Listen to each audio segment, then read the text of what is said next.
जैसे भारत के नागरिक भी वहाँ रहते थे, उन्हें नागरिक अधिकार दिलाने के लिए सत्याग्रह वहीं शुरू कर दिए थे। सत्य के लिए लोगों को आग्रह करना वहीं शुरू कर दिए थे। ये लोगों का मानना है कि उनका प्रथम सत्याग्रह दक्षिण अफ्रीका में ही माना जाता है। जिस तरह दक्षिण अफ्रीका एक गुलामी जंजीरों में जी रहा था, जिस तरह दक्षिण अफ्रीका में अत्याचार हो रहा था, जिस तरह दक्षिण अफ्रीका में अन्याय हो रहा था, लोगों के साथ दुर्व्यवहार हो रहा था, रंगभेद उसके साथ चलता था, उसी तरह उसका प्यारा जैसे देश भारत देश में अंग्रेजों के द्वारा शोषण होता था, शोषण चलता था, लोगों को हैरान व परेशान करते थे, लोग एक दूसरे से नफरत करते थे, लोगों में कट्टरता थी, एकजुटता नहीं थी। लोग हैरान व परेशान होकर महात्मा गांधी समझ गए कि अब मुझे क्या करना है। सत्य के लिए आग्रह करना शुरू कर दिए, सत्याग्रह शुरू कर दिए। उसका पहला सत्याग्रह किसानों के हक में था। सन 1917 ईस्वी में चंपारण में उन्होंने किसानों के साथ सत्याग्रह शुरू करके किसानों को हक दिलाया था।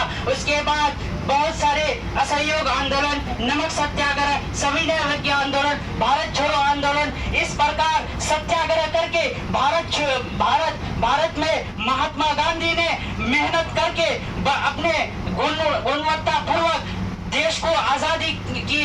और उस दिन एक पल आ गया, 15 अगस्त 1947 का वो दिन जो हर गली गली में आजादी का गीत गूंज रहा था, हर मोहल्ले में आजादी का गीत गूंज रहा था, हर बच्चे खुशियां मना रहे थे, हर लोग एक दूसरे से गले मिल रहे थे, क्योंकि उसी महान आदमी के द्वारा ही 1947 में हमारे भारत देश आजाद हुए थे। भारत देश आजाद होने के बाद महात्मा गांधी 1917 से लेकर 1948 ईस्वी तक भारत को एक अहम भूमिका निभाई थी। लेकिन लोग आज महात्मा गांधी को क्या कर रहे हैं, बुरी नजर से देख रहे हैं। लेकिन वो लंगोटी वाले बाबा, वो लंगोटी वाले बापू, वो धोती वाले बापू, उसको आखिर अपनी धोती में ही अपनी जिंदगी क्यों सिमिट कर दिया, उसके पीछे एक राज था। एक कहानी मैं सुनाना चाहता हूँ कि आखिर धोती वाले बाबू एक लंगोट सूट बूट पहनने के बजाय, कोट पैंट पहनने के बजाय एक लंगोटी में कैसे सीमित रह गए। हुआ यूं कि महात्मा गांधी नदी के किनारे गए थे और नदी के पुल से ट्रेन गुजर रही थी। नदी में एक औरत स्नान कर रही थी। महात्मा गांधी का नजर नदी में पड़ा तो देख रही थी कि वो औरत नदी में स्नान कर रही थी। उसके पास उसके साड़ी रेत के किनारे पर रखी हुई थी। वो औरत चाह रही थी कि ट्रेन गुजर जाए और मैं अपना साड़ी पहन लूं। महात्मा गांधी ये सदमा देख रहे थे कि ट्रेन गुजर जाने का वो औरत इंतजार कर रही थी, ट्रेन गुजर जाने का वो औरत इंतजार कर रही थी। इसके बाद महात्मा गांधी क्या देखते हैं कि वो औरत हैरान व परेशान हो रही है। महात्मा गांधी ने अपनी ओढ़नी उतारकर पानी के उस रेत में बहा दिया और वो औरत उस ओढ़नी को ओढ़कर पानी से बाहर निकले।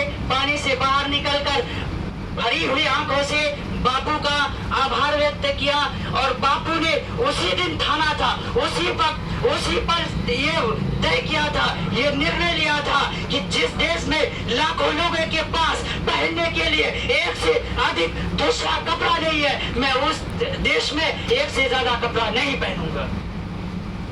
ये बापू की गुणवत्ता थी, ये बापू का एक अहिंसात्मक रूप था। बापू ने संघर्षात्मक जीवन को एक भारत को ऐसी नई दिशा दी है कि उसे हम यादगार के तौर पर आज 2 अक्टूबर को गांधी जयंती के रूप में मनाते हैं। गांधी जयंती के रूप में मनाते हैं। मैं इसके साथ एक शेर कहकर गुजर जाना चाहता हूँ। लक्ष्य हमेशा ऊंचा रखो, लक्ष्य हमेशा ऊंचा रखो, सत्य की राह पर चले चलो। लक्ष्य हमेशा ऊंचा रखो, सत्य की राह पर चले चलो, मंजिल तुमको मिल जाएगी। हर बाधाओं से लड़े चलो, हर बाधाओं से लड़े चलो।